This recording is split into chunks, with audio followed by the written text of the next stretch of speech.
Metáforas. A Bíblia está cheia de metáforas. Elas são importantes, mas elas podem confundir tudo. Elas são usadas para Jesus, são usadas para nós, como seus filhos. E elas são importantes, não é? Quando alguém conta uma história, em vez de só uma doutrina, é muito mais fácil você guardar aquilo. Por isso que Jesus contava parábolas. Quando Deus usa várias metáforas para descrever seu filho, ele não é nenhuma daquelas coisas, são metáforas. Mas isso nos dá um entendimento. Jesus é o cordeiro e é o leão. São coisas muito diferentes. Se você achar que Jesus é só o cordeiro, você não vai compreender o que você deve compreender a respeito dele. Mas ele também é o pão, ele é a água, não é? E ele é o maná, ele era a coluna de fogo. Há tantas coisas, não é? Ele é a estrela da manhã, enfim. Se você achar que Jesus é mais uma dessas coisas, você perdeu a metáfora. A mesma coisa somos nós, não é? Nós também somos ovelhas, mas somos soldados. Nós somos uma semente que deve cair no solo e morrer. Há várias metáforas, nenhuma delas está ligada à nossa fraqueza espiritual. Muitas vezes quando as pessoas dizem assim, eu sou uma ovelha, ela está querendo dizer que simplesmente isso justifica uma vida que não glorifica a Deus, mas é o oposto, não é? A ideia de você ser sempre uma ovelhinha, no sentido que você vai ter que ser carregado para sempre, e sempre não pode, não é o entendimento. Você está usando a metáfora para justificação de algo que não deve ser continuamente mortificado em nós. Então Jesus era o cordeiro, isso porque ele era totalmente dependente do Pai e do Espírito Santo. Ele, sendo a segunda pessoa da Santíssima Trindade, ele não usaria seu poder, ele se submeteria totalmente ao plano do Pai, ele estaria nas mãos do Pai, ele era o Cordeiro de Deus. Se o plano do Pai é que ele fosse como uma ovelha muda para o matador, então ele ia. Então ele pareceria fraco aos olhos dos homens, mas porque ele estava entregue nas mãos do Pai. E ele não usaria o seu poder infinito, mas ele usaria o revestimento do Espírito Santo.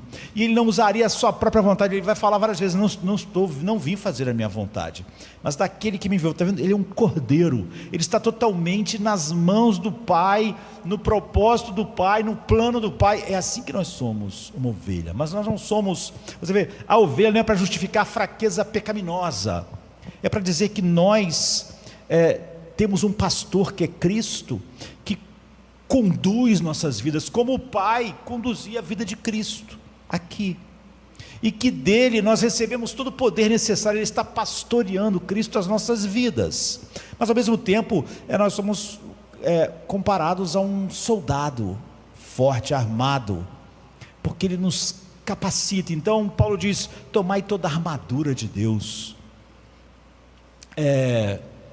você deve cingir os lombos, Pedro diz, e vocês com a armadura de Deus vão resistir no dia mau, na força dele. Quando Paulo diz, quando eu sou fraco, então eu sou forte, ele não está falando de fraqueza pecaminosa. Quando eu compreendo que em mim mesmo não há nenhum poder, então o poder de Deus opera em mim. Então naquele momento eu sou tanto o cordeiro, uma ovelha que depende totalmente do poder de Deus, mas isso é eficaz, de tal maneira que eu sou um soldado com toda a armadura, para resistir no dia mau. Então, quando você quer conhecer Jesus, todas essas metáforas, ele não é um cordeiro realmente, ele não é um leão, ele não é uma estrela, ele não é uma luz. Deus é luz, ele é uma luz. Cada uma dessas metáforas está mostrando algo nele, e cada uma das metáforas para a igreja também. Vocês são a noiva de Cristo. Mas como é assim? Eu sou um soldado armado e sou uma noiva, então, de coisas diferentes. Mas você não pode pegar todas as características que uma noiva tem aqui no mundo e achar que você é uma noiva naquele sentido. É no único sentido, como Jesus diz assim para nós, vocês devem ser mansos como as pombas, mas você não deve ser como uma pomba é de verdade. É essa a característica, a mansidão. Mas ele diz, mas devem ser prudentes como a serpente. Você não deve ser uma cobra, mas a cobra tem essa prudência para descrever tudo o que você é em Cristo. Então, várias metáforas, mas nenhuma delas, todas elas estão falando sobre algo que você é em Cristo. Uma ovelha, prudente como uma serpente, mansa como uma pomba, um soldado, uma noiva. Se você achar que é uma noiva, pegar tudo que uma noiva é e desculpar a sua vida nas fraquezas que você achar numa noiva aqui no mundo, então você perdeu a metáfora. Então pense em Jesus, ele é o cordeiro totalmente entregue, obediente, totalmente dependente do Pai. E nós também somos uma ovelha de Cristo, totalmente dependentes da sua força, do seu propósito, que Ele nos conduza. Mas Jesus é o leão, ele é todo poderoso. Nós não, essa metáfora não é usada para nós, mas nós somos um soldado armado, com toda a armadura, para resistir, lutando contra potestades, principados. Então, quem é o homem que eu acho que é o melhor modelo de ser todas essas coisas? Alguém como um cordeiro, como uma ovelha, que se entrega totalmente ao propósito de Deus, não importa para que caminhos leve, como Jesus, como cordeiro de Deus, foi levado como matador, silenciosamente ao matadouro, e ao mesmo tempo alguém que parece realmente, na sua fraqueza de cordeiro, ser muito forte. Essas coisas que parecem díspares, não é? É um grande guerreiro, além de ser um cordeiro. Quando você junta todas as metáforas, que homem viveu no mundo que mais mostra para a gente, quando todas elas estão juntas, como se parece uma vida regenerada? Não vou falar Cristo, não é? E se é alguém que foi regenerado, foi justificado, qual o homem que molda melhor todas essas características de uma ovelha obediente, mesmo se tivesse que ir para o matadouro, não dependente de qualquer força em si, como uma ovelha tem, ao mesmo tempo alguém que parece ter a força de um guerreiro, porque quando ele é fraco, ele é forte, e que nenhuma das metáforas são desculpas para o mal que deve ser arrependido e mortificado em nós. Eu acho que não há ninguém que molde todas as metáforas, quando você vê elas todas juntas, como o apóstolo Paulo. Então eu acho que ele é um modelo. Em vez de você pegar eu sou uma ovelha e começar a encontrar coisas negativas numa ovelha, para justificar coisas negativas em você, né? Como a fraqueza, que é só fraqueza mesmo, né? Porque Paulo diz assim, quando eu sou fraco, ele não está falando de fraqueza pecaminosa. Quando eu não tenho nenhuma força em mim mesmo, nenhum poder. Quando eu vejo que há muitas coisas na minha vida para mostrar que eu não posso depender nunca de mim mesmo, então eu sou forte. Mas tem pessoas que quando são fracas, são a própria fraqueza. Quando Sansão foi fraco, foi terrível. Não é essa fraqueza que ele está falando, porque Sansão foi fraco como a fraqueza pecaminosa. Então Paulo ele preenche. Se você quer saber o que todas as metáforas juntas, o retrato que elas pintam, que deve ser o que nós devemos buscar diariamente, Paulo é o homem, não é? E você já parou para pensar que o que você deseja revela mais sobre você do que o que você acredita? Você acredita em tudo que o apóstolo Paulo acreditava, pelo menos devia, não é? Mas não é o que você diz que crê, nem o que você sabe. Nós podemos estudar Jonathan Edwards até saber tudo que ele sabia. É o que você quer que realmente fala mais a respeito de você, porque o desejo é o pulso mais honesto da alma. E a teologia pode estar certa, a moral pode estar em dia, a reputação pode estar intacta, mas se o desejo do coração ainda gira em torno de conforto, sucesso, aprovação dos outros, alguma coisa não está de acordo com aquilo que o novo nascimento deve produzir em nós. Você vê que você nunca vai olhar para o apóstolo Paulo e pensar, aqui está um homem que estava, a vida dele gira em torno de conforto, de sucesso. É por isso que Paulo nos desconcerta. Ele não é só brilhante, nem só devoto, nem só corajoso, ele é acima de tudo alguém que deseja Cristo. E isso revela se revela com mais força justamente quando tudo parece estar desmoronando. Porque é óbvio que o nosso desejo por Cristo se manifesta mais quando as outras coisas estão desmoronando. Então ele está preso, acorrentado, limitado por fora, mas você sente que Paulo está completamente livre por dentro. E no meio dessa realidade dura, ele escreve algo que deveria ser impresso em fogo em cada alma regenerada. Ele diz assim: mas o que para mim era lucro, passei a considerar perda por causa de Cristo. Filipenses 3,7. Agora, nós sentimos isso? Se não sentimos, nós podemos falar sobre essas metáforas, mas há um desequilíbrio na nossa compreensão. Primeiro, que essas metáforas nunca apontam para nada pecaminoso em nós. Aquilo que é a carne em nós não está nessas metáforas.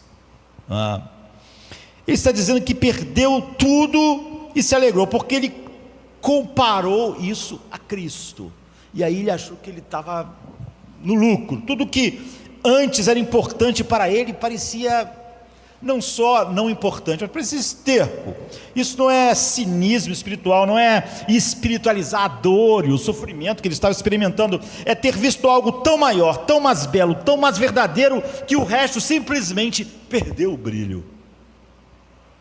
Paulo não está desiludido com a vida. Nada na vida serve mais. Não é isso. Nada na vida tem graça, porque ele estava meio deprê. Não. E esse encantamento tem uma consequência que mudou o desejo dele. Ele não deseja o prestígio que ele já desejou antes, não deseja conforto, não deseja glória própria. Ele deseja alguém, ele deseja Cristo. Como Cristo desejava em tudo glorificar o Pai. Então ele era o Cordeiro, ele é todas aquelas metáforas que apontam totalmente para essa relação, as nossas também. Então esse é o marco de uma alma regenerada. O centro do desejo foi deslocado, não só o centro do conhecimento, né? Agora tudo está orbitando ao redor de Cristo. Paulo não quer só aprender sobre Jesus, ele quer conhecê-lo. Ele diz: eu quero conhecê-lo. As pessoas pensam que ele quer estudar mais, né? Ler mais, ouvir mais sermão. Não. Ele não quer ser salvo, ele quer ser achado em Cristo. Ele quer viver para engrandecê-lo, ele quer morrer para estar com ele. Quando Paulo diz morrer é melhor, você vê, ele não diz isso porque está deprimido e tudo deu errado na vida, e a pessoa está pensando: essa vida não serve mais. Paulo olha para a vida mesmo como o homem olharia nos seus melhores dias e diz: morrer é melhor, porque eu vou estar com Cristo.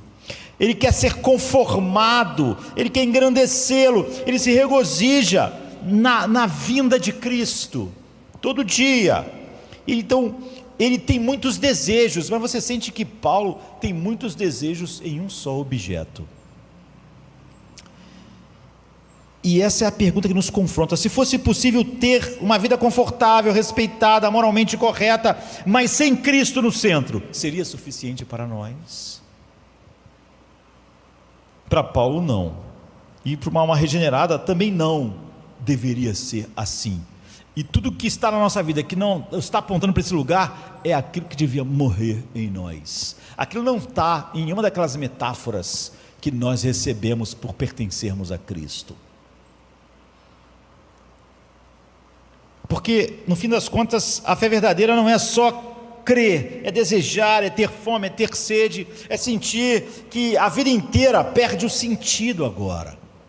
O casamento perde sentido, o trabalho perde sentido, a vida perde sentido, se ela não está girando em torno de Cristo. Então não se engane, a regra espiritual mais precisa da sua alma não é a sua performance em oração, não é a sua performance na leitura bíblica, nem a sua performance em obediência, simplesmente é o seu desejo, porque esse é aquilo que é mais verdadeiro sobre você, é aquilo que descreve melhor a alma. Então o verdadeiro cristão não é definido pelo que ele evita. Eu evito isso, não faço aquilo, não faço aquilo outro. Isso não descreve o verdadeiro cristão, mas pelo que ele deseja. E quando o desejo é Cristo, tudo mais é secundário, é claro. Em segundo lugar, esses vários desejos têm sempre esse único objeto. Paulo quer conhecer Cristo, mas não como nós imaginamos. A gente pensa assim: eu quero conhecer mais Cristo. As pessoas pensam: quero mais estudo bíblico, eu vou ler mais livros. Não é nesse sentido que ele diz que quer conhecer mais Cristo. Paulo não está atrás de uma experiência religiosa intensa, nem de uma teologia simplesmente mais profunda. Ele quer mais do que revelação, ele quer uma comunhão mais profunda. É esse conhecimento, não é o conhecimento de livros, é o conhecimento de Cristo. Quando ele diz assim em Filipenses 3,10, quero conhecer a Cristo, não está falando de informação, nem de curiosidade espiritual, nem de poder espiritual para usar para qualquer coisa. Está falando de um desejo íntimo, de uma fome viva, de sede que atravessa a alma dele como a lança atravessou o coração de Cristo. Paulo não está satisfeito, não porque ele quer saber mais teologia. Ele conheceu Cristo na estrada de Damasco, ele pregou Cristo nas sinagogas, sofreu por Cristo em cada cidade, e ainda assim o clamor dele é: o meu desejo é conhecê-lo. Mas como alguém que já viu Cristo ressurreto, ainda quer conhecê-lo. Como quem teve as revelações de Paulo, é que o verdadeiro conhecimento de Cristo nunca se esgota quando você está indo além de letras e palavras. Esse desejo nunca se transforma em algo realmente passado. Paulo não quer só saber sobre Cristo, ele quer conhecê-lo em comunhão com Cristo. Ele diz então: eu quero conhecer o poder da sua ressurreição, não como um conceito, mas como o poder operando em mim, é que faz eu ser totalmente fraco como uma ovelha, e ao mesmo tempo um guerreiro com a espada desembainhada, que pode resistir no dia mau. Eu quero conhecê-lo como aquele que sustenta a minha alma quando tudo fora morre. Ele quer conhecê-lo na comunhão dos seus sofrimentos, não como um peso. Ele não quer experimentar o sofrimento como um peso, mas ele quer experimentar o sofrimento como a comunhão com o sofrimento de Cristo. Ele quer conhecer Cristo assim, e em seu sofrimento Cristo honrou o Pai totalmente. Então no meu sofrimento eu quero honrá-lo, eu quero conhecê-lo na comunhão dos seus sofrimentos, porque quem sofre com Cristo sofre perto de Cristo. É aqui que muita gente desiste.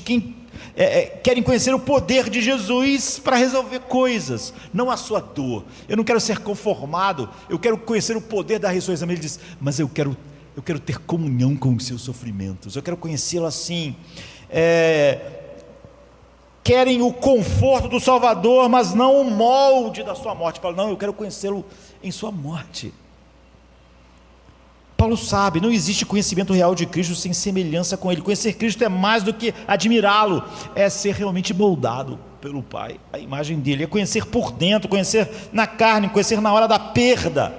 Eu quero conhecer Jesus nas minhas perdas, eu quero conhecer Jesus no meu sofrimento, eu quero conhecer Jesus em tudo.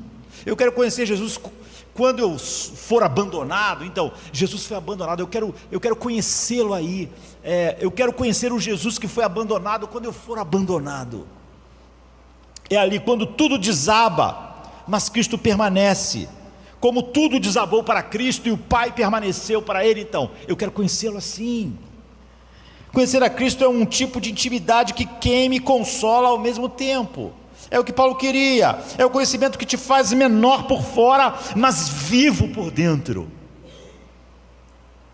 E esse conhecimento não vem apenas por estudo, nem por qualquer tipo de ritual. Ele vem pelo Espírito, na estrada apertada da fé, quando a nossa alma está rendida a Cristo. É isso que Paulo está expressando, porque o conhecimento de Cristo não é dado aos que sabem muito, mas aos que se rendem muito. A questão não era se alguém conhecia o ensino tanto quanto Paulo. Ele queria conhecer essa comunhão com Cristo, e é mais do que luz na mente, é realmente o que Jonathan chama de fogo no coração, ou seja, afeições santas queimando. Você quer conhecer Cristo? Então, aquelas metáforas estão apontando para o novo homem, e não nada do velho homem. O velho homem tem que morrer. Eu não sou uma ovelha porque eu sou como o velho homem. Eu sou uma ovelha de Cristo, como Cristo era o Cordeiro de Deus. Quero viver para Ele, quero morrer glorificando Ele. Então, para sofrer como eu naturalmente não gostaria de sofrer, mas se for o plano dele, como o Pai era o plano que Jesus, foi do agrado do Pai esmagá-lo, então Jesus estava bem com isso. Conhecer a Cristo é o que você precisa, mas precisa, mesmo que você não saiba, mesmo que eu não saiba. Nossos sofrimentos são difíceis porque nós não conhecemos, não temos comunhão com Ele em seu sofrimento.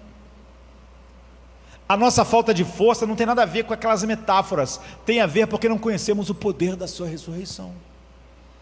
Porque tudo o que o coração humano procura está escondido em Cristo, nessa comunhão. Então conhecer a Cristo é mais do que aprender sobre Ele, é ser transformado por Ele. E toda alma regenerada sabe, nada é mais doce do que isso. É isso que Paulo está dizendo, o meu desejo é conhecê-lo. Então não pensamos, e não pense que Paulo está pensando, eu quero comprar mais livros e aprender mais alguma coisa. Era conhecer Cristo. Em terceiro lugar, ele via Cristo como esse objeto supremo. Todo mundo confia em alguma coisa.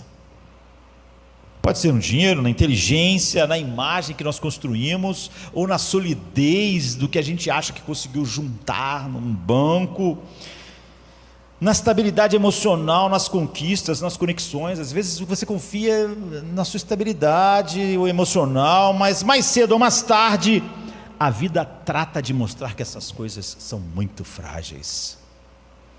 Tudo que é humano quebra, tudo, sem exceção. Todas as coisas humanas, as melhores, quebram. Tudo que é terreno cansa, não importa. Você pode pensar de coisas grandes ou de coisas bobas. Você pode pensar assim, o céu para mim é, sei lá, sentar num dia maravilhoso, tomar sorvete. Se alguém fizer você fazer isso por uma semana, você vai ver que tomar sorvete o tempo todo é um inferno. Você só falava que aquilo ia ser maravilhoso porque você não pensava realmente em ficar. Tudo que é humano cansa, e tudo que é nosso acaba. E é por isso que Paulo vai direto ao ponto quando descreve os verdadeiros crentes. Pois nós é que somos os da circuncisão, nós que adoramos pelo Espírito de Deus, que nos gloriamos em Cristo e não colocamos confiança na carne, não confiamos em nada que é Cristo para ser nosso apoio.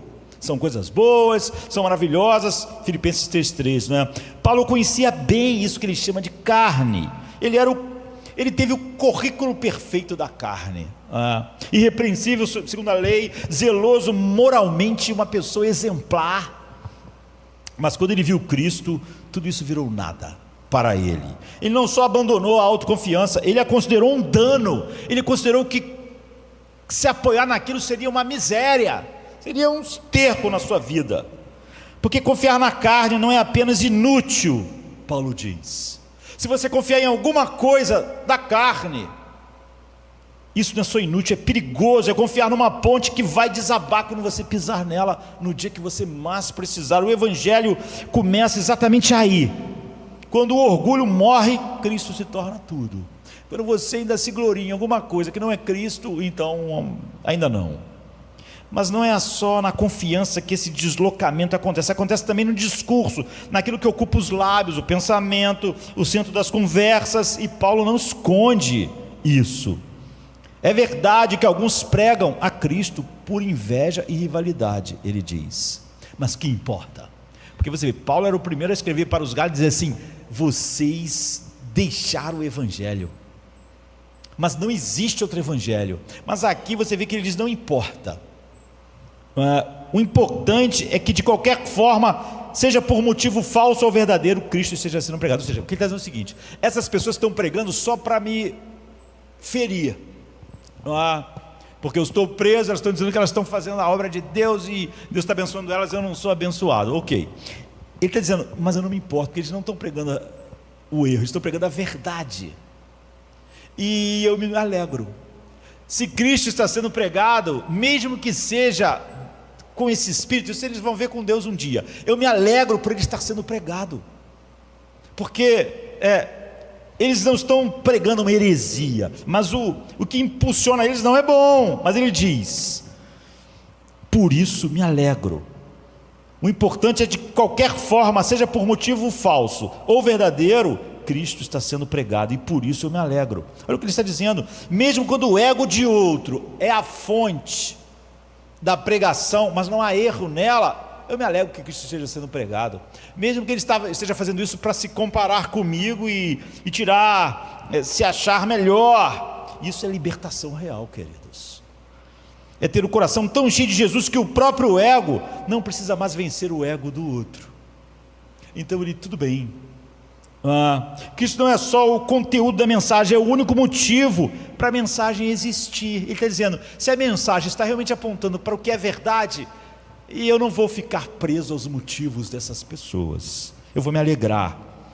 Ele não quer ser lembrado, ele não quer que Cristo deixe de ser pregado, porque de alguma maneira aquelas pessoas estavam pregando para machucá-lo. E quando isso acontece, a alma dele conseguia encontrar alegria na verdade pregada, mesmo que ele mesmo estivesse sendo atingido. Aliás, é por isso que ele escreve: alegre-se sempre no Senhor. Novamente direi, alegrem-se. Ou seja, ele está sendo pregado, eu me alegro.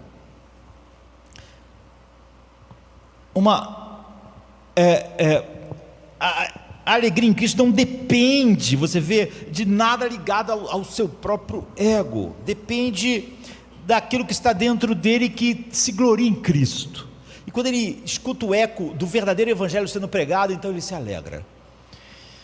Mesmo sem saber se vai viver ou morrer, ele se alegra. O que aconteceu com Paulo não foi só uma mudança de ideia, foi uma mudança de afeto. Ele não tinha como segurar o afeto que se deleitava se ele via alguma coisa que de alguma maneira exaltasse Cristo. Então foi um deslocamento efetivo e epistemológico profundo, o centro do saber, o centro do sentir, todas essas coisas foi arrancada do ego para Cristo. Então aquilo que aqueles homens faziam atingia o ego dele, mas não importava, porque não estava atingindo a verdade de Cristo. Isso é ser centrado em Cristo, e aqui está o padrão de toda a regeneração verdadeira, que se torna a confiança, porque a nossa autossuficiência caiu, sempre está ligado ao ego, que se torna um assunto, porque o ego foi crucificado, e nós não precisamos ser o assunto, que se torna alegria, porque as circunstâncias já não mandam mais nos meus afetos. Isso é fé real, não apenas acreditar que Jesus salva, que ele não vai deixar eu ir para o inferno, mas desejar que ele seja o centro da confiança, da mensagem, da alegria. Ou seja, se eu ver que a minha alegria, o centro dela não é Cristo, Paulo diria, eu então estou muito preocupado. Quando Cristo se torna nossa confiança, nosso assunto, nossa alegria, é sinal que o velho eu realmente já foi crucificado, porque ele é o grande impedimento. Outro dia eu escrevi uma frase em algum lugar dizendo que de todos os anticristos, o mais difícil de vencer é o ego, é o eu. A linguagem de Paulo, em quarto lugar, é estranha para quem ainda não conheceu o valor real de Cristo. Ele fala em lucro e perda, mas está falando não de finanças, não de imagem ou autoimagem. Ele está falando de amor, não de aritmética. Ele está mexendo nas colunas de balanço da sua própria alma. E quando ele termina de revisar o que realmente importa, tudo que antes era considerado lucro, ele colocou na coluna de prejuízo. Foi uma mudança radical. Ele diz assim: mais do que isso, considero tudo como perda, comparado com a suprema grandeza do conhecimento de Cristo Jesus, meu Senhor, por quem perdi todas as coisas, e eu as considero como esterco, para poder ganhar a Cristo. Você ouviu isso? Ganhar a Cristo. Você viu ele dizer, eu quero conhecê-lo. Agora ele está dizendo, eu quero ganhar a Cristo. Esse é o verbo, esse é o clamor, esse é o alvo. Não é só conhecê-lo, não é só pregar, mas ganhá-lo, tê-lo como seu, possuí-lo, ser possuído, ter ele como tesouro. É isso que ele está falando. Cristo não é uma ideia que se estuda, é um tesouro que se encontra. É isso que ele está dizendo. É como a parábola de Mateus 13:44, né? Um homem foi lá, tropeçou e viu um grande tesouro, vendeu tudo que tinha com alegria e comprou, com alegria, é isso. O reino dos céus é como um tesouro escondido num campo. Certa vez um homem o encontrou e, cheio de alegria, foi e vendeu tudo que tinha e comprou aquele campo. Então ele não comprou porque senão Deus não ia gostar, senão ia ficar zangado. É pela alegria que ele estava sentindo. Isso é encontrar o reino. E é isso que aconteceu quando Cristo se revela ao coração de Paulo e ao nosso. Mas atenção, Paulo não fala de ganhar a Cristo como quem conquista uma medalha, como quem fez algo que o tornou merecedor de ganhar algo por causa daquilo. Ele está dizendo que Cristo, ele vê como prêmio supremo que alguém podia sonhar na vida. Ele vê Cristo assim, que tudo compensa. Ele não está dizendo que você possa ganhar Cristo no sentido como um atleta olímpico ganha uma medalha. Ele está dizendo que ele quer ganhar Cristo no sentido de que não importa o que isso custe. Como o atleta deixou de comer isso, comer aquilo, treinou muito, ou seja, há muitas perdas pelo valor que ele dá àquela medalha. Ele não está falando sobre ganhar por mérito a Cristo, ele está falando que qualquer coisa perdida para ganhar Cristo, ou seja, para tê-lo, ele considerava nada, porque o valor, os competidores da Olimpíada, da medalha, vale mais que o que ele perde. Paulo diz: não importa o que eu perco. Foi isso que Jesus deixou claro sobre Paulo desde o início. Jesus disse assim para ele: mostrarei o quanto ele deve sofrer pelo meu nome, não como punição, queridos, mas como caminho. Ou seja, eu farei dele um homem que não vai achar nada, nenhuma perda. O que a aflição o que o sofrer faz é tirar algo que seria importante. Eu vou fazer dele alguém que me deseje de tal maneira que nada seja grande demais para ser perdido. Então não é punição, é uma trilha. A perda, Paulo via como caminho, como quem está se preparando para a Olimpíada, perde saídas noturnas, perde determinados alimentos, mas aquilo é o caminho para a medalha, em vez de ser perda. Então você vê a cruz como acesso, é a cruz, mas você está vendo diferente. E quem quer Cristo precisa estar pronto para dizer: eu perco tudo, mas não perco Ele. Só isso que eu não posso perder. Quando Jesus diz: eu vou mostrar o quanto ele deve sofrer, o quanto ele deve perder. Então, eu dei a ele um coração que vai sempre pensar: eu posso perder qualquer coisa, menos Cristo. Ganhar Cristo então é viver de um jeito que o mundo nunca vai entender. É abrir mão, como ele fez, do conforto, da reputação, do controle, mas não só perder, é chamar isso de alegria. E não só suportar perda, mas abraçá-la como parte. Quando perde, abraçar aquilo como parte do caminho que está me levando a conhecer mais Cristo. Então, eu não boto na coluna de perdas, de prejuízo, mas de lucro. Então aqui está o que muitos ainda não entenderam sobre a fé verdadeira. Ela não é uma barganha com Deus para ter uma vida melhor. Ela é uma entrega total para possuir o que nada nessa vida pode nos dar. Então, perder qualquer coisa, Paulo via como um caminho maravilhoso para conhecer Cristo, para ganhar Cristo. Quem ganha Cristo pode perder o mundo inteiro. Jesus diz assim: que o homem não daria em resgate da sua alma? Ele daria o mundo inteiro. Então, aqui está sendo o seguinte: o que um homem regenerado não daria por Cristo? O homem regenerado está disposto a perder o mundo inteiro. Da mesma maneira que aquele homem ganhar o mundo inteiro e perder sua alma seria uma perda total. Então, o Filho de Deus acha que perder o mundo inteiro e ganhar Cristo é lucro, é ganho total. Ganhar a Cristo não é receber um benefício, é possuir um tesouro, é quando Ele é o que mais vale. Toda perda vira lucro. Não é só que é uma perda aceitável, é que ela é colocada na coluna de lucros. É isso que todas as metáforas, quando são juntadas do que é um filho de Deus, formam. Você vê que em Paulo há fraqueza e há força. Há coisas díspares, como um guerreiro é díspare de um cordeiro, uma ovelha, e é díspare de uma noiva, e etc. Então há uma teologia, em quinto lugar, da renúncia, esterco, escória.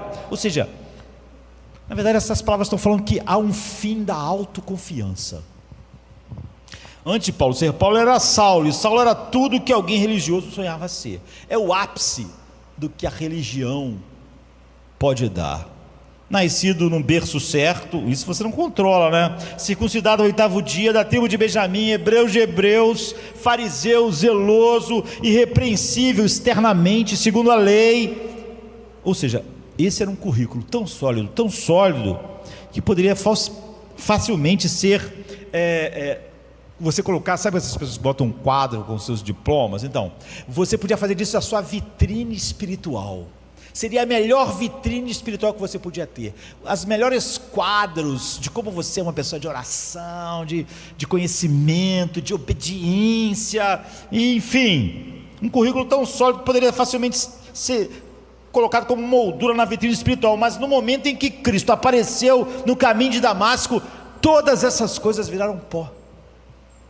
Paulo não achava mais que a vida de oração dele, ser o cara que mais ora, era nada. Ele virou escória. Ele diz: se a minha vida de oração fosse algo em que eu depositasse nela alguma confiança de que eu sou mais aceitável diante de Deus, então ela é esterco para mim.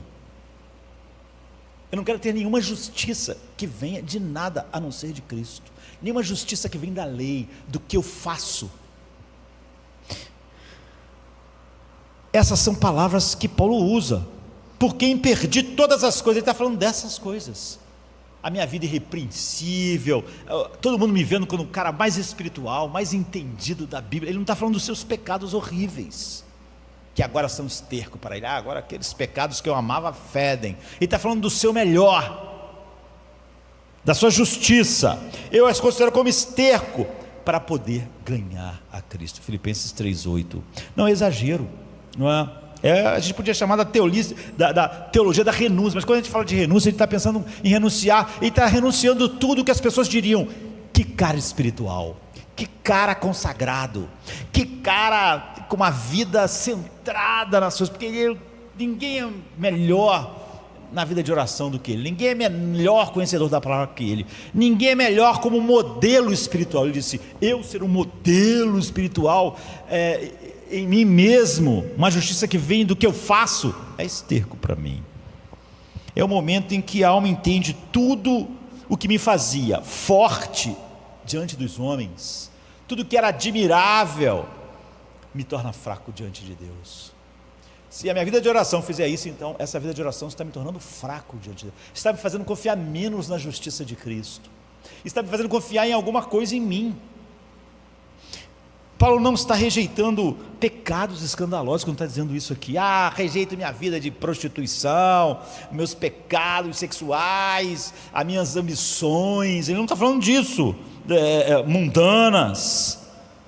Ele está dizendo que ele está abrindo mão daquilo que aos olhos humanos era a sua glória, a sua moral, sua performance espiritual, seu prestígio, sua justiça própria, o que fazia as pessoas dizer: esse cara é o cara mais espiritual que eu conheço, é o cara mais conhecedor da Torá que existe.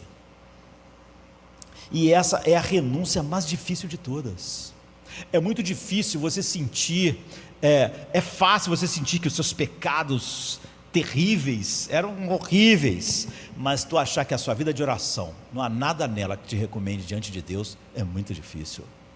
Você acaba achando que sua vida de oração é algo que te dá ponto diante de Deus, porque o que impede muitos de se renderem a Cristo de verdade, ao Evangelho, não são seus vícios, são suas virtudes. A maior dificuldade para entender o Evangelho são nossas virtudes, é aquilo que nós achamos termos de melhor. E é óbvio que isso na igreja é pior ainda. É a ilusão de que tem alguma coisa boa em nós que não vem de Cristo. que eu somo a justiça de Cristo, a justiça das minhas orações, da minha vida consagrada, da minha vida de obediência.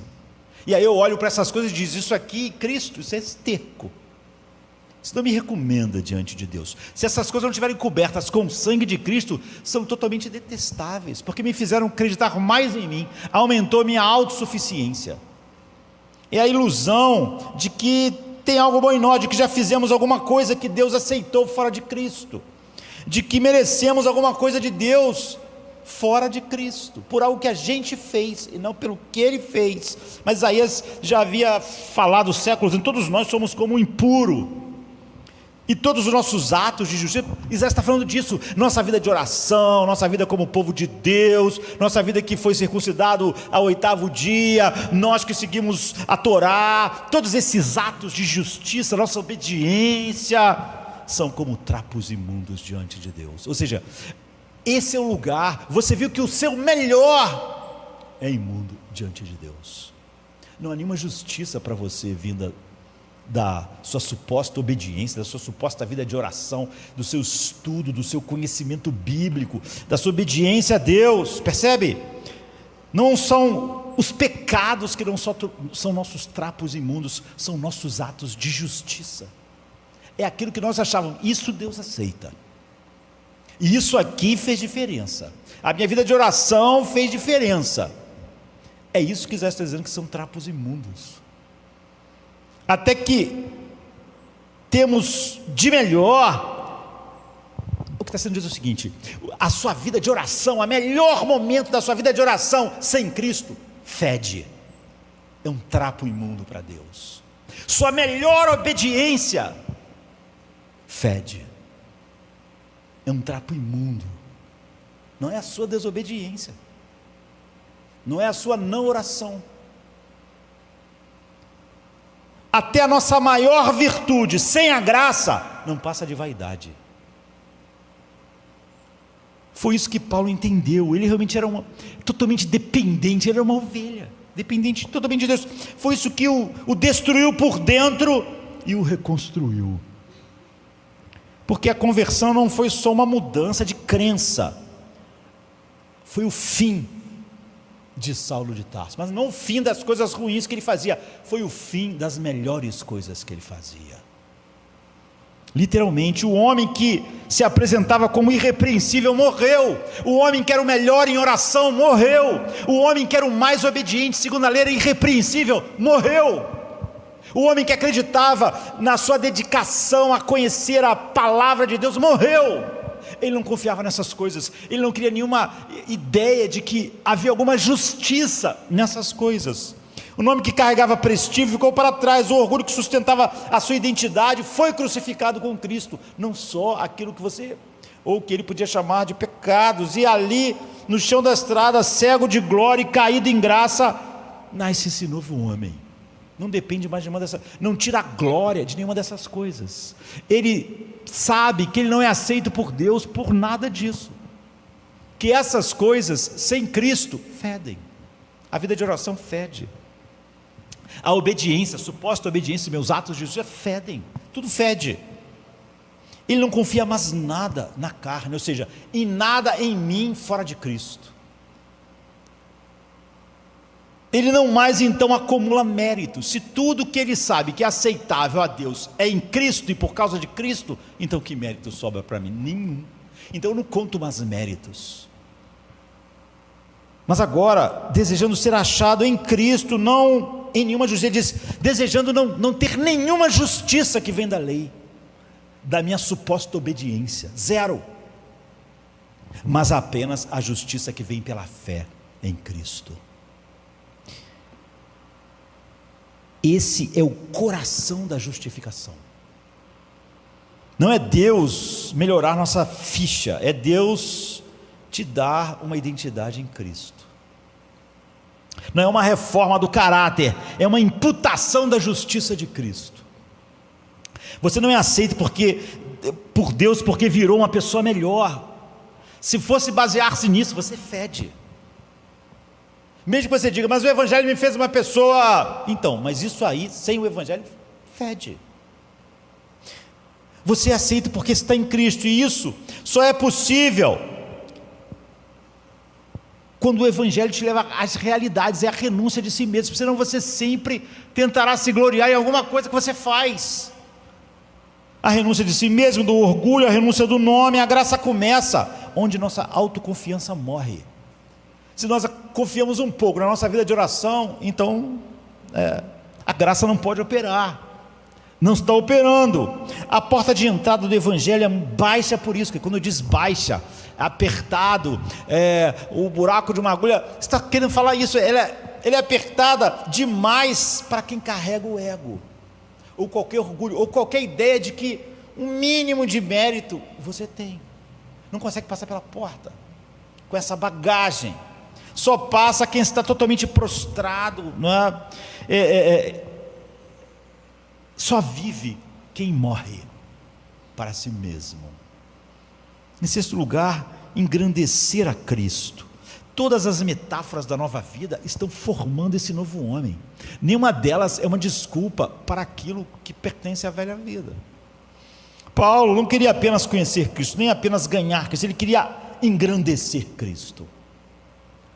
Ele queria isso com tudo que ele tinha. Ele não pensava, isso aqui, essa parte da minha vida, eu não quero engrandecer Cristo com ela não, porque isso aqui eu tenho outro interesse com isso. Ele não conseguia ver nada na sua vida que não fosse para engrandecer Cristo. Ele queria isso com tudo que tinha, até o seu próprio corpo, até a sua própria vida. Eu não me importo com tanto que eu engrandeça a Cristo, quer pela minha vida, quer pela minha morte.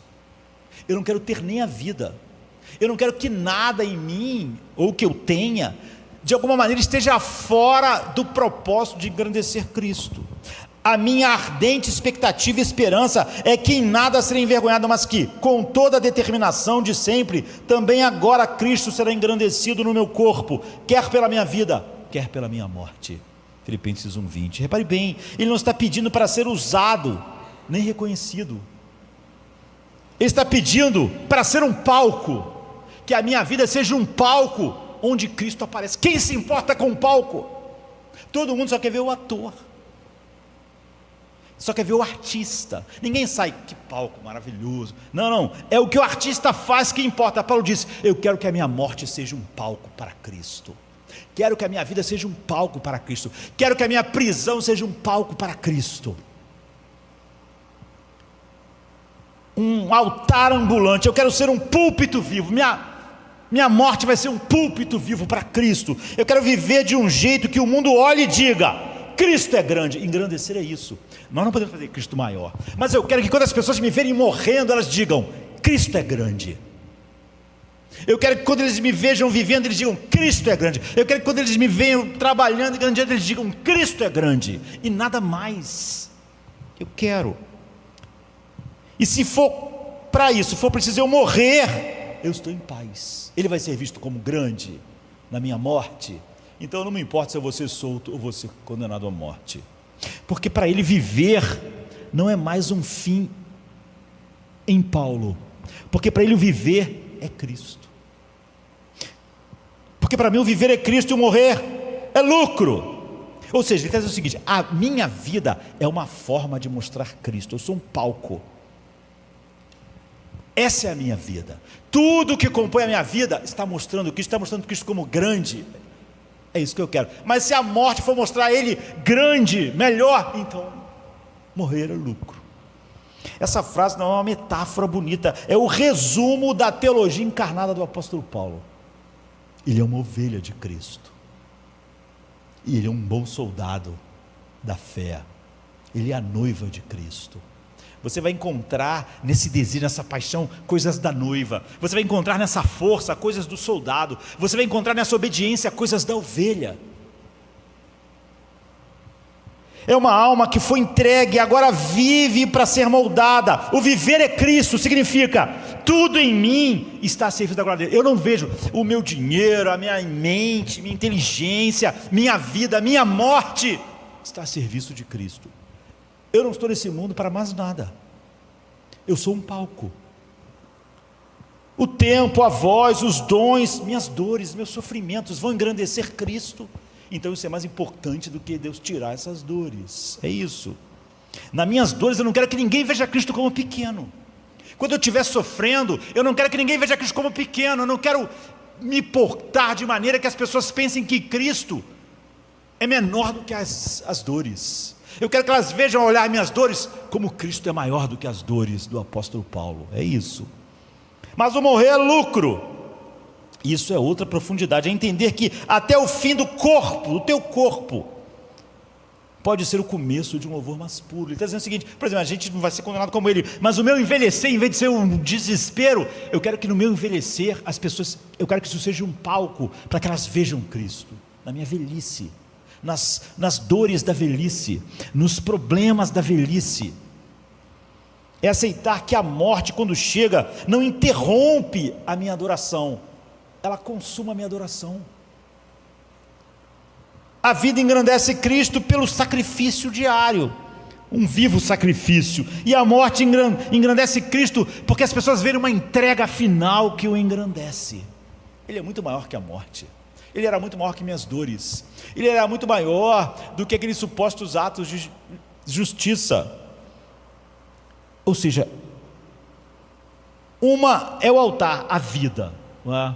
Um vivo sacrifício. A morte é a oferta final da minha vida no mundo.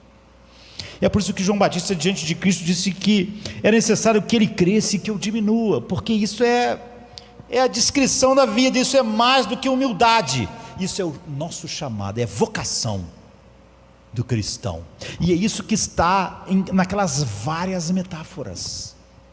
É esse retrato que forma. Paulo assumiu essa mesma postura não apenas como frase, mas como identidade.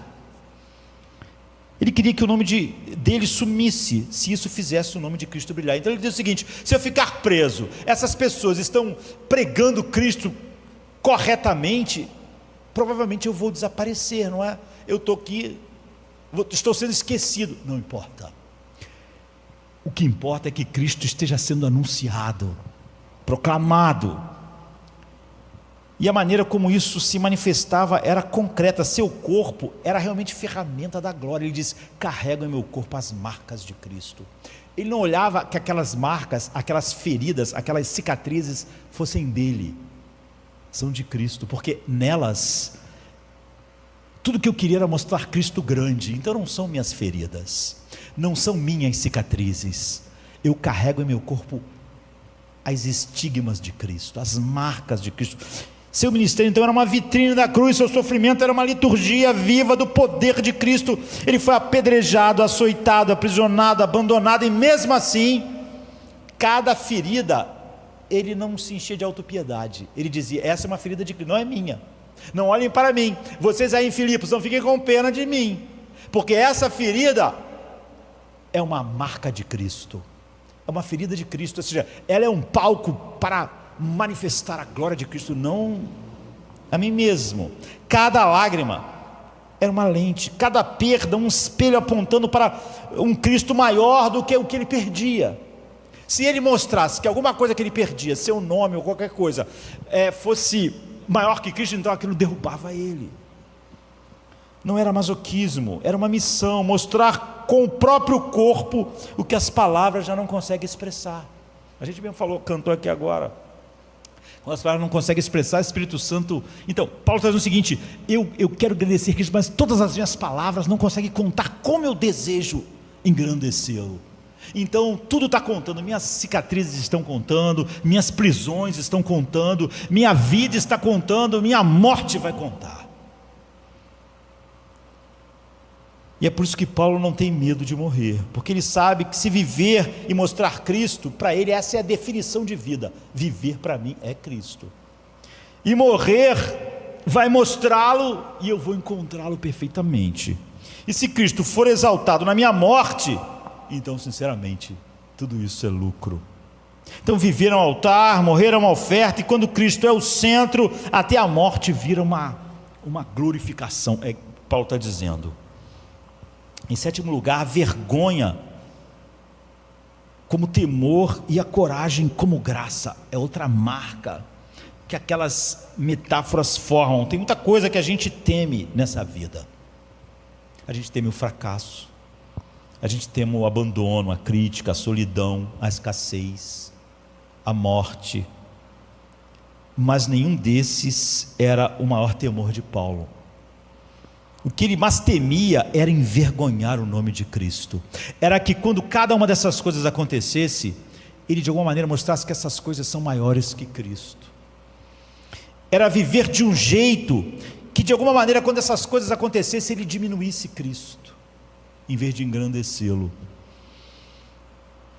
Era falar de Jesus com lábios e de alguma maneira negá-lo com sua dor, negá-lo com suas cicatrizes, negá-lo com a sua morte, negá-lo com suas perdas. Era ter coragem de pregar, mas não a integridade de refletir isso. Ele diz: também agora Cristo será engrandecido em meu corpo, quer pela vida, quer pela morte.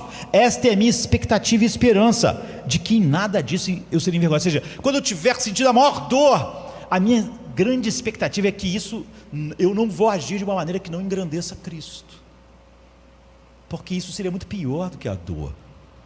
Essa é uma oração de quem entende que existe um tipo de vergonha muito mais séria do que a pública, a vergonha de ter vivido aquém da glória que Cristo merece. E é por isso que o medo de Paulo não é o medo de sofrer, é o medo de quando eu sofrer não honrá-lo. Sofrer era ruim, não é? Como eu disse, ele não era masoquista, mas o maior medo dele no sofrimento era se por acaso no sofrimento Cristo não fosse engrandecido. Esse medo era maior que o medo do sofrimento, de encolher quando ele era para glorificar, de se calar por causa do sofrimento quando ele era para proclamar, de amar a própria reputação ou o seu corpo do que o nome de Cristo. Mas repare, junto com esse temor vem um clamor. Paulo não confia na sua bravura, ele se vê como uma ovelha totalmente dependente. Ele sabe que a coragem que ele precisa não é a natural, não existe uma coragem natural que possa cobrir isso. Coragem não é uma personalidade extrovertida, não é uma mente bem treinada, não é uma ousadia do temperamento, é um dom da graça. Eu creio, eu tenho uma expectativa que a graça nunca vai deixar. É o Espírito que capacita a alma. É por isso que ele escreve aos Coríntios: por isso temos o propósito de lhe agradar, quer estejamos no corpo, quer o deixemos. Nosso propósito é agradar. Paulo vive com o seu objetivo: eu quero agradar a Cristo. Quando eu sofro, eu penso: como eu posso agradá-lo? Quando eu carrego essas marcas, como elas podem agradar a Cristo? Eu quero agradá-lo. E isso se reflete onde? No corpo, na maneira como ele usa a vida que recebeu. O corpo para Paulo não era muito mais do que biologia, processos bioquímicos. O corpo para ele era um palco, era um templo, era uma vitrine da glória de Cristo. E se isso mostra a Cristo, isso muda tudo. Ele diz: tudo na minha dor, tudo nas minhas perdas, todas as minhas prisões, muda tudo. Significa que sua língua foi feita para falar a verdade com graça. Por que Deus um dia criou a língua humana? Para engrandecer Cristo. Agora eu sei, durante muito tempo eu achava que a minha língua tinha alguma coisa a ver comigo, mas agora eu sei porque Deus criou a língua, para engrandecer Cristo. Então é o que eu quero, sabe? Que seus olhos foram dados para ver como Cristo vê a vida. Eu estou vendo a vida como Cristo. Se não estou, então meus olhos estão sendo usados errados, não estão engrandecendo Cristo. Que suas mãos existem para servir, não para controlar. Que seus pés caminham para onde Cristo o envia para exaltá-lo, na igreja ou na cadeia. Esse é o padrão: corpo como instrumento, vontade como oferta, temor não do mundo, mas o único temor de envergonhar a grandeza de Cristo através do corpo. E quando esse temor está no lugar certo, a coragem aparece, é o que Paulo diz, porque o teu temor de desonrá-lo é maior do que o temor que aquelas coisas. O meu temor de desonrar Cristo na dor é muito maior do que o meu temor da dor. E é por isso que surge uma coragem sobrenatural para eu enfrentar a dor. Porque o meu temor da dor é muito menor do que o meu temor de desonrá-lo quando a dor chegar. É isso. Não, você vê, não é esforço humano, é a resposta da graça. Porque quando você ama a glória de Cristo mais do que ama a sua própria segurança, Paulo diz, então você vai encontrar coragem para ser chicoteado e para morrer. É aí. Você encontra uma coragem então que não é sua mais, mas é dele. Então o cristão verdadeiro não teme a dor. A dor é dor, mas ele tem um temor maior, desonrar a Deus na dor, desonrar, não engrandecê-lo na minha dor. Então o pensamento maior é: será que eu não vou honrá-lo na minha dor?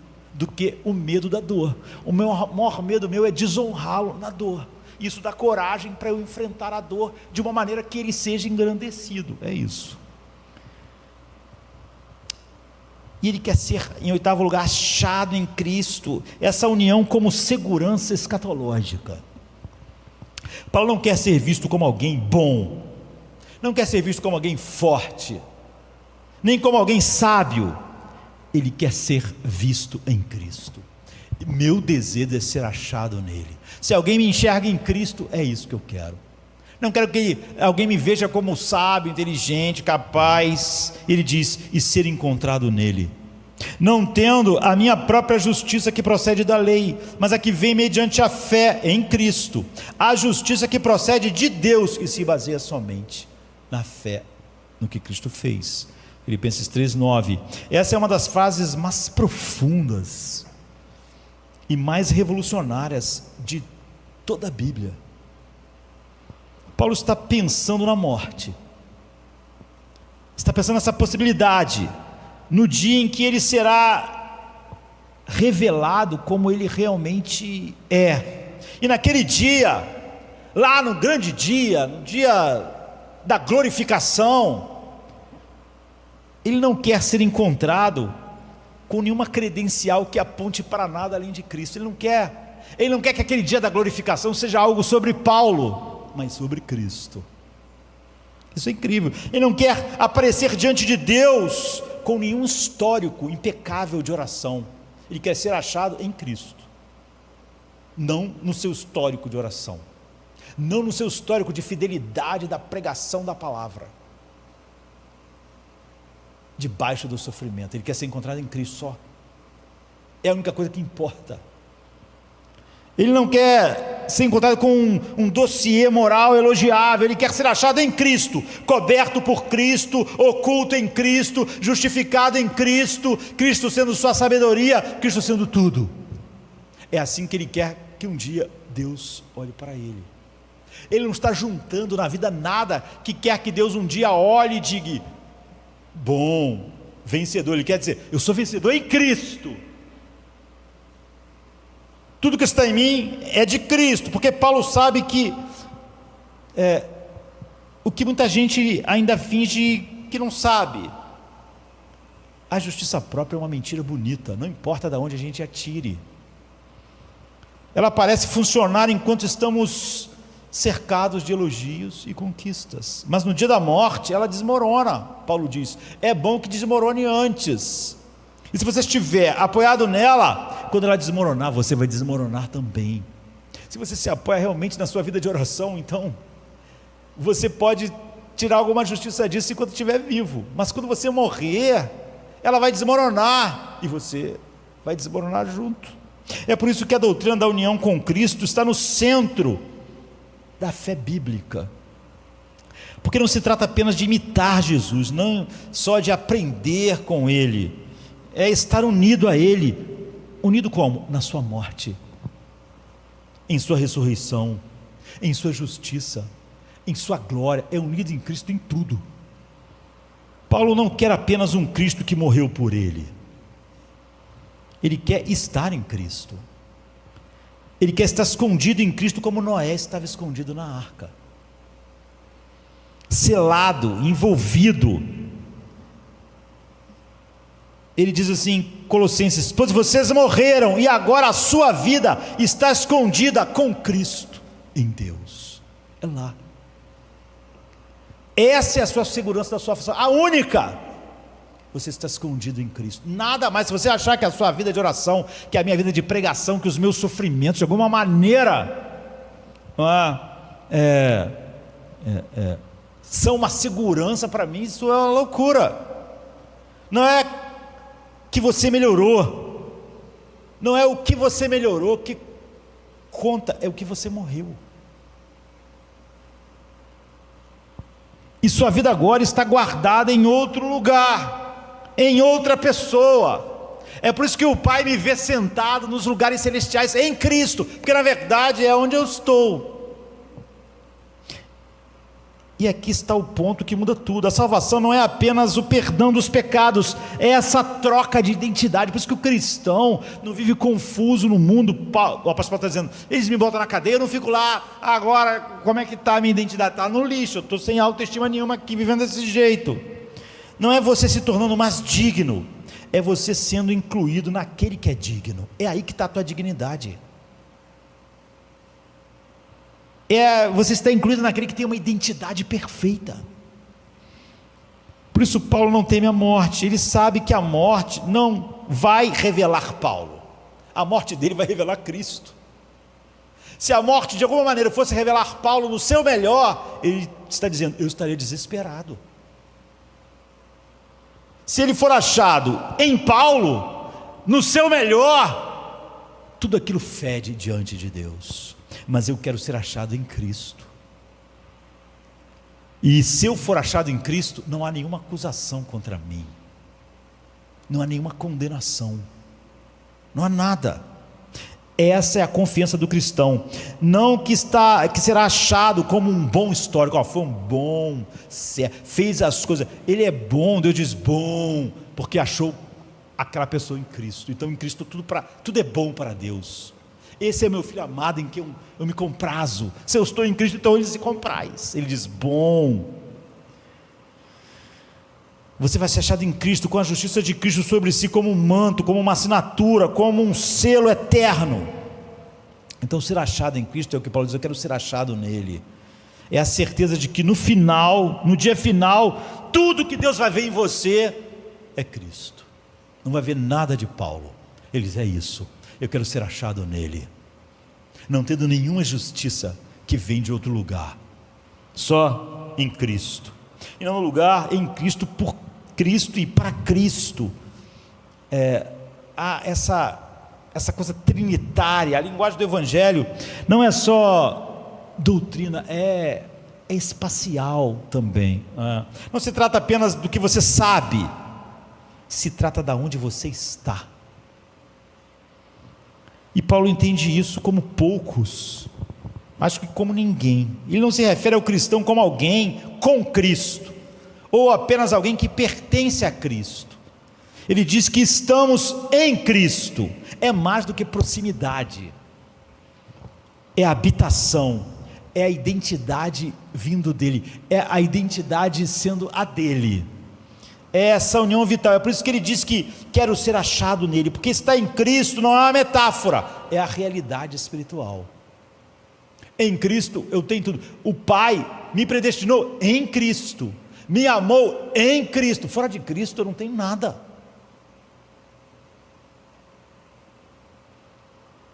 É o lugar onde toda a salvação acontece, é o refúgio da alma, é o esconderijo do Altíssimo, é Cristo. A Bíblia inteira aponta para isso. Noé estava na arca, não perto da arca, não sabendo sobre a arca, não sendo especialista em arca, ele estava na arca quando o juízo chegou. Ele estava dentro dela, e por estar dentro dela, ele estava salvo. Se ele fosse o maior especialista da arca, fora da arca, ele estava perdido. Paulo diz: eu quero ser achado em Cristo, como Noé foi achado na arca. O homicida involuntário corria para a cidade de refúgio. Não bastava ele saber o caminho, onde estava a cidade, fazer uma prova sobre a cidade. Ou ele estava na cidade, ou ele ia morrer. O povo de Israel pintava os umbrais da porta com o sangue do cordeiro.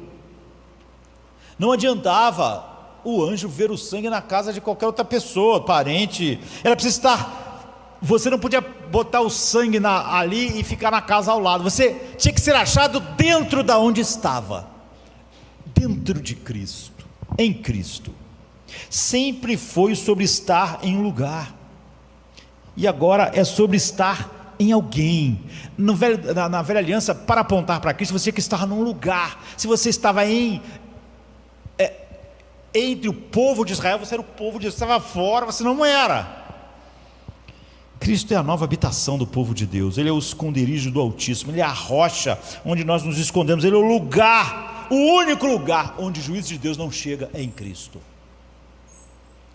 A questão não é se você sabe muito sobre o lugar. Você está em Cristo ou você não está em Cristo. Se você não estiver em Cristo, não importa, Paulo diz, aquele meu currículo, fora de Cristo aquilo é esterco, porque eu estou tão condenado como quem não tinha currículo nenhum.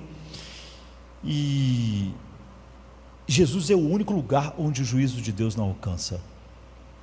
Não é as suas orações, não é a sua vida. Tu és o meu esconderijo. Tu me protegerás da aflição e me cercarás com canções de livramento. Salmo 32:7. Aquele que habita no esconderijo do Altíssimo descansa à sombra do Onipotente. Ou seja, aquele que está em Cristo, então ele descansa. Jesus, vinde a mim, vocês vão ter descanso. Eu sou o lugar onde você tem descanso. Estar em Cristo é a diferença entre ser destruído e preservado. É a diferença entre carregar o peso da sua própria culpa, ou não ter culpa nenhuma diante de Deus. E o mais maravilhoso é que em Cristo você tem tudo: justiça, porque Ele é perfeitamente justo; santidade, porque só Ele tem o poder transformador; esperança, porque Ele garante e guarda a sua vida, está escondido em Cristo; justificação, santificação, glorificação, tudo só flui do mesmo lugar, de Cristo. Agora, pois, já não há condenação para os que estão em Cristo, para os que aceitaram Cristo, os que acreditaram em Cristo, mas para os que estão em Cristo, não há condenação para eles, como não havia para Noé dentro da arca. Você percebe? Não é ausência de condenação porque você melhorou, porque você teve uma vida de oração melhor, porque você pregou melhor, porque você conheceu melhor. Não há condenação porque você está em Cristo. É ausência de condenação porque você foi transferido de Adão para Cristo. E em Cristo não há condenação, porque é o único lugar onde a condenação de Deus não chega. Agora você tem um novo lugar, um lugar onde o diabo não tem voz. Ele é o acusador, e o problema é que ele acusa todo mundo, e todo mundo é culpado mesmo. Mas em Cristo não. Quem intentará acusação? Os escolhidos de Deus estão em Cristo, como é que ele vai acusar? Não há acusação em Cristo. Em Cristo é o único lugar onde a morte não tem direito. Essa é a habitação dos que creem. Isso muda tudo, porque se você está nele, então sua vida está segura. Não porque você não erra, mas porque ele nunca erra. Não porque você é justo em si mesmo, mas porque ele é justo. Não porque você é santo aos olhos de Deus, mas porque aos olhos de Deus ele é santo. Ele foi feito nossa justiça e sabedoria. Não porque você é sábio, mas porque ele é a nossa sabedoria. Estar em Cristo é morar na graça, sabe? É respirar segurança, é caminhar sem condenação, porque quando ele é seu lar, a sua casa não pode. Esse é o alicerce, essa é a rocha onde a casa é construída, e podem vir as tempestades. Em 10º lugar, conformar-se a Cristo, a cruz como forma da alma, a nova forma da alma. Paulo não quer apenas conhecer Cristo, não quer apenas estar com Ele, ele quer ser como Ele. Você vê que a mudança da vida é só para quem já está nele, e não para conquistar ou ser aceito por Deus de alguma forma. E a linha que conecta esse desejo ao mundo real é o quê? É a cruz. quero conhecê-lo, e o poder da sua ressurreição, e a comunhão dos seus sofrimentos, tornando-me como ele em sua morte. Ou seja, você é mais parecido com Cristo quando você é mais parecido com ele em sua morte. Filipenses 3,10, repare, não é só admiração, não é seguir princípios, é uma transformação profunda. O que molda o cristão não é a teoria, nem a filosofia, nem a prática em si, é a cristologia, a gente pode dizer. O que Cristo é, ele imprime em quem está nele. E isso muda a antropologia. O ser humano não se entende mais fora de Cristo. Ele não consegue mais analisar a sua alma fora de Cristo. Minha alma está assim, está assado. Ele não consegue, porque ele não consegue analisar sua alma fora de Cristo. Qualquer pessoa que analise sua alma fora de Cristo, ele pensa, isso não é a análise da minha alma, porque eu estou em Cristo. Não é a vontade própria que dita a forma e direção, é Cristo, o Deus homem crucificado, que redefine o que significa viver, sofrer e morrer. Ser conformado a Cristo, então, é ter a vida moldada pela cruz. O que Paulo quer no seu desejo aqui é radical, não apenas compartilhar os sofrimentos de Cristo, mas deixar que os sofrimentos e todos os episódios da vida o transformem. Estão me transformando. Quando eu recebo aquilo que Jesus recebeu no mundo, eu estou sendo transformado em alguém mais parecido com Ele. É isso.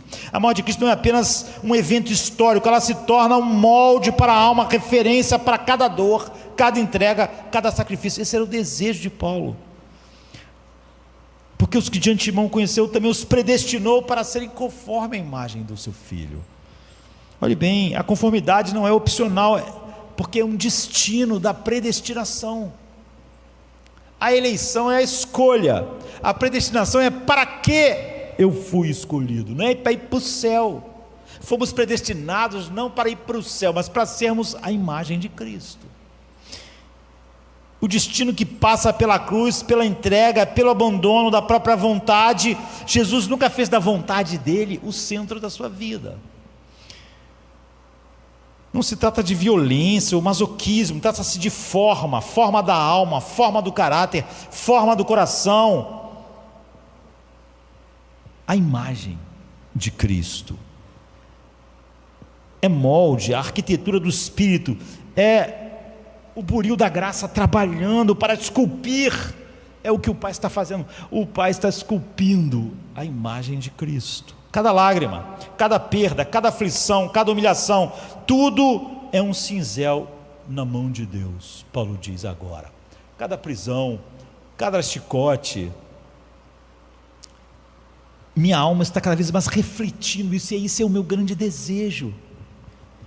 E o meu grande temor é que alguma coisa dessas não esteja apontando para isso. E aqui está o ponto crucial. Viver para Cristo inclui aprender a morrer com Ele. Paulo diz, eu quero ser conformado em sua morte. Porque a verdadeira semelhança não surge do conforto, nem da segurança, nem da glória passageira. Não foi essa a glória que Cristo manifestou no mundo. Surge no contexto da cruz, no contexto do eu morro para que Cristo viva. Como Cristo morreu para que o Pai fosse exaltado. Então é uma jornada que começa no presente, mas aponta para o eterno. Ser conformado a Cristo não é uma perfeição momentânea, é um processo que atravessa a vida inteira, até que a ressurreição revele a obra completa de Deus, não a minha. A cruz não é apenas sofrimento, é forma, é toda a alma que deseja ser como Cristo aprende a morrer com Ele no caminho de se tornar realmente viva. Ou seja, a vida agora é cruciforme, tem a forma da cruz. E a vida então é sobre forma, sobre como a vida de Cristo imprime o seu caráter agora em nós, tendo em vós o mesmo sentimento que houve também em Cristo Jesus, que subsistindo em forma de Deus, não considerou ser igual a Deus coisa a que lhes devia se agarrar, mas esvaziou-se a si mesmo, assumindo a forma de servo, tornando-se semelhante aos homens, e sendo encontrado em aparência humana, humilhou-se a si mesmo, sendo obediente até a morte, e morte de cruz. A encarnação não é apenas um ato divino, é um modelo existencial. Cristo desce do trono da glória para habitar na pobreza da carne. O sofrimento nele não é e agora para nós não é um acidente, nem mais um castigo. É a lente que revela essa beleza de caráter, quando tudo ao redor parece vazio, como para Paulo escrevendo da cadeia para os filipenses. Ou seja, é uma mansidão que não é fraqueza, porque mansidão, querido, às vezes a gente é manso porque a gente é fraco e alguém mais forte, a gente fica meio sem opção, não é? Mas a mansidão de Cristo é porque ele era infinitamente forte, mas não fez. Ele podia reagir, mas não fez. É isso. A força interior que não precisa provar nada. Jesus não precisava provar a cada passo que ele era todo poderoso. É confiança que não depende das circunstâncias. Aqui surge a estética da graça, a autoanulação voluntária. Não é derrota, mas é a maior arte da graça. É o desenho da alma que aprendeu que a grandeza se revela, Paulo está dizendo, quando você se entrega totalmente a Cristo, por Cristo. Paulo está dizendo, em outras palavras, a vida cristã não é seguir regras, é a paixão de estar sendo transformado na imagem de Cristo. Então nunca é triste, nunca é uma obediência forçada. Então ele diz que ele deseja por fim estar com Cristo. Muitas vezes pensamos no céu como um espaço, como uma paisagem eterna, mas para Paulo o céu não é um lugar, para Paulo o céu é uma pessoa. Ele não diz, é melhor estar ausente do corpo e estar no céu, estar com Cristo. Tenho desejo de partir e estar com Cristo, o que é muito melhor. Filipenses 1:23, repare, ele não diz, quero chegar lá, ele diz, estar com Ele. Eu não quero chegar onde Ele está, eu quero estar com Ele. Não quero estar com Ele porque a casa é bonita, porque o lugar que Ele vive é maravilhoso. Eu quero estar com Ele. Ele diz, quero estar com Ele. A presença de Cristo supera qualquer coisa. Por isso que a Bíblia não fala tanto do céu. As pessoas ficam curiosas, como o céu será, como será isso, como será aquilo. Essa é a curiosidade errada. Paulo está dizendo, a presença de Cristo supera qualquer coisa que o céu possa ser. Como a curiosidade quer saber, o céu não é a experiência sensorial, não é o que faz céu, o céu não é a experiência sensorial de paisagens, o que faz o céu é a comunhão viva com Cristo.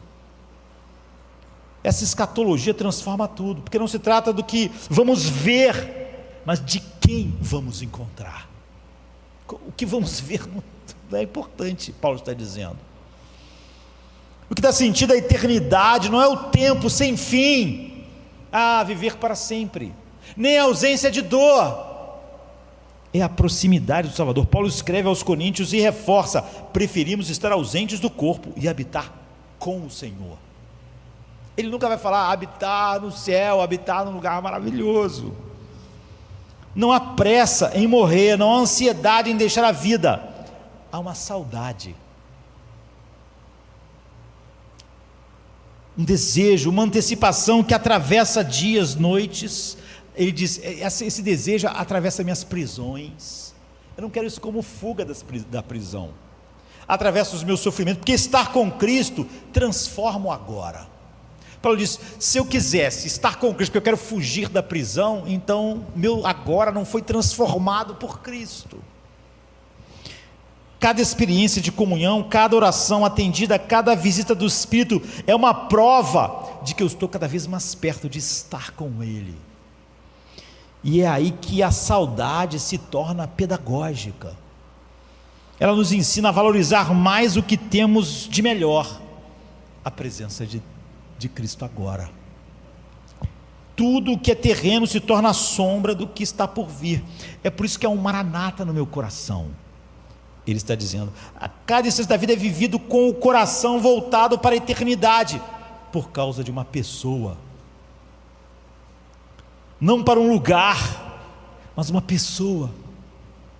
O cristão aprende assim a medir tudo pelo que Cristo é, não pelo que o mundo oferece. mas pelo conforto, pela fama, o prazer, não, mas pela proximidade de Cristo. A prisão está me aproximando de Cristo, então eu estou bem. Paulo está dizendo aos Filipenses: eu estou bem. E Cristo fazer eu estar bem na prisão é uma antecipação da própria glória. Sentir mesmo na dor e na limitação que a presença de Cristo, Paulo diz, é suficiente, quer dizer que a eternidade já começou para mim de alguma forma. A eternidade externamente não, externamente é uma cadeia, mas ela já está pulsando dentro de mim. É isso, que cada passo de fé é um passo em direção àquela pessoa, e essa experiência que muda a forma como eu enfrento a morte. Ele diz, não é o medo que define o final da vida, é desejo. Não é a ansiedade pelo que vamos encontrar, é a confiança, porque eu vou encontrar Cristo, que eu já desfruto. O céu não é um lugar, é uma pessoa, e a saudade que Ele desperta em nós é a antecipação da glória, de como nós veremos para sempre o que já experimentamos agora. Cristo não é apenas uma promessa distante, não é? Ele só é real quando Ele é uma presença antecipada, é o que Paulo está dizendo. Ele não é apenas um horizonte, não é apenas destino, Ele é uma visita constante. E essas visitas pequenas, sutis, inesperadas, são penhores. Se desfrutar de Cristo aqui na prisão é tão suficiente, como não será então desfrutar com Ele na própria glória? É o que ele está dizendo. Para Paulo, cada consolação não era acaso, nem efeito psicológico, era sinal de que a eternidade estava pulsando nele. Imagine a prisão de Paulo, corrente nos pulsos, incerteza se ia viver ou morrer, inimigos por todos os lados, separação da igreja, e ainda assim, o coração dele estava transbordando, não porque o mundo sorriu para ele, mas porque Cristo, ele estava em Cristo, ali, cada oração respondida, cada palavra de Deus ecoando na mente, cada lembrança da graça salvadora, ele diz, é um toque do céu, me traz saudades. E a presença de Cristo transformava a dor num palco da grandeza de Cristo. O sofrimento em culto, a espera e antecipação do que estava por vir.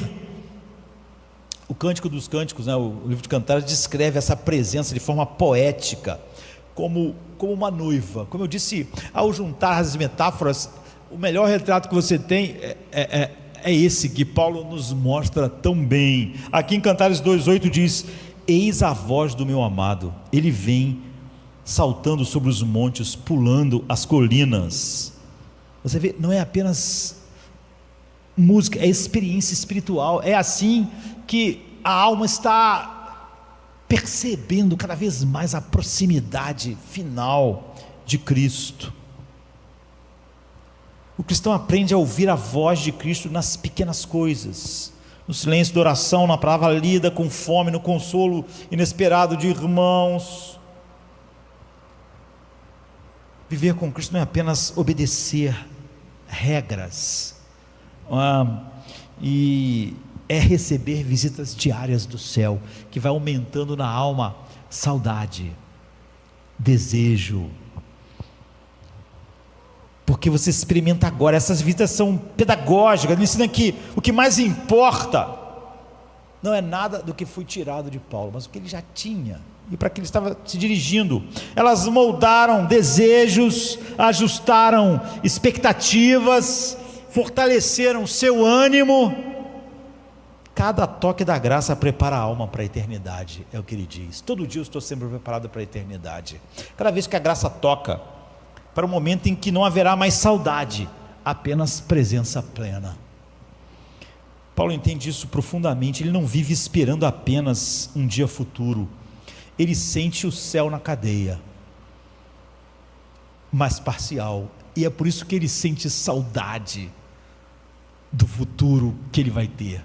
porque se a presença na cadeia é tão maravilhosa, se a presença dele na dor é tão sublime, e essa percepção muda o viver, o tempo presente deixa de ser apenas sobreviver até chegar o fim, e se torna um caminho de antecipação. Cada escolha, cada ato medido pela proximidade de Cristo, a presença antecipada também desperta cada vez mais anseio, saudade, mas não algo amargo, mas uma coisa doce, que corrige o coração, aquece a esperança e finalmente alimenta a fé. É que Paulo está dizendo o seguinte: eu experimento tanto do céu agora, que isso aumenta meu desejo de experimentar tudo o que ele é, Cristo. E é nesse contexto que o cristão aprende a paciência, a gratidão, a perseverança. Os frutos do Espírito, queridos, não são coisas que a gente faz. Você já percebeu isso? A Bíblia diz assim, porque o fruto do Espírito é amor, mansidão, paciência, domínio próprio. Paulo diz, é isso que está produzindo. As visitas não substituem a glória futura, elas me deixam com certeza dessa glória, nessa antecipação dela. São como amostras, é como se Jesus todo dia me desse uma amostra da eternidade com Ele, e essas amostras são tão perfeitas, que são maiores do que todas as coisas, que aumenta o meu desejo por isso. Então, as contínuas visitas de Cristo hoje são primícias do céu, penhores que antecipam a eternidade para mim. Eu sei como vai ser a eternidade, por causa dessas coisas, por causa desses pequenos gostos, e Ele vai continuar expressando isso. Eu não posso expandir mais isso como eu gostaria de fazer. Talvez mais umas 6 coisas que eu reservei. Mas você vê o que cada metáfora que descreve alguém que Deus regenerou é. Não há nada delas que aponte para algo na carne. É tudo nelas mostrando a riqueza infinita do que Deus faz na alma em Cristo. Então, quando nós olhamos para cada uma dessas metáforas, você pode ver na vida de Paulo a beleza disso. O amor da esposa, a entrega como uma ovelha completamente submetida à vontade de Cristo, a força de um guerreiro, por causa do poder de Cristo, que torna o medo de não engrandecê-lo diante de todas as coisas, torna aquele homem que era fraco em si mesmo, forte. Nós precisamos que cada uma dessas coisas, como eu disse, as metáforas não diz que você tem que ser aquele bicho ou aquela coisa, não é? Você é prudente como uma serpente, você não vai ser uma serpente. Você é manso como uma pomba, você é obediente e sujeito como uma ovelha. Como Jesus foi ao Pai, você é a Cristo. Você é alguém que se levanta, veste toda a armadura de Deus e resiste no dia mau, como Paulo estava resistindo, porque o temor dele de não engrandecer Cristo era muito maior do que o temor das coisas que ameaçavam a vida, ou a reputação, ou o nome. É assim. Esse é o retrato do Filho de Deus, é o retrato que Deus está esculpindo ainda, diariamente, tudo por Cristo, para Cristo, por causa de Cristo. Paulo diz, eu não acrescento nada a isso. Ou a minha vida de oração é o resultado de eu estar em Cristo, e então ela não acrescenta justiça nenhuma a mim, ou ela é um trapo imundo que fede diante de Deus. E quando nós vemos tudo assim, a gente realmente vê que a vida toda, sem exceção, é sobre Cristo. E os nossos maiores temores vão engolir os menores temores. Tememos a dor, mas tememos muito mais não engrandecer Cristo na dor. Tememos isso, aquilo outro, mas tememos muito mais que nessas coisas Cristo não seja engrandecido no meu corpo, na minha vida. E é isso que é a marca da regeneração. Isso não é perfeito em nenhum momento da vida, mas está sendo feito por mãos que nunca falham. Só quem conhece Cristo perfeitamente é o Pai. Então só Ele pode nos moldar na imagem do seu Filho. Vamos ficar de pé. Peçam e será dado, busquem e encontrarão, batam na porta certa, ela se abrirá então. Pois quem pede recebe, quem busca vai achar, e aquele que bate a porta se abrirá. Deus conhece o melhor, a bênção pra nos dar. Se não é o que pedimos, é o que irá nos guiar. Sua graça é perfeita, nos ensina a esperar. Mesmo no silêncio, Deus sabe o que é nos amar. Na fraqueza há poder, na espera há direção. Sua vontade é boa, a melhor solução. O tempo que parece longo pra mente impaciente é o exato momento pra resposta que é crescente. Se a oração não vê resposta, olhe bem com atenção. Deus já pode ter agido fora da contemplação. Sua graça é perfeita, nos ensina a esperar. Mesmo no silêncio, Deus sabe o que é nos amar. Na fraqueza há poder, na espera há direção. Sua vontade é boa, a melhor solução. Paulo orou e clamou, o espinho não saiu, mas a graça foi maior. Em sua dor ela surgiu. Que possamos aprender com fé e submissão.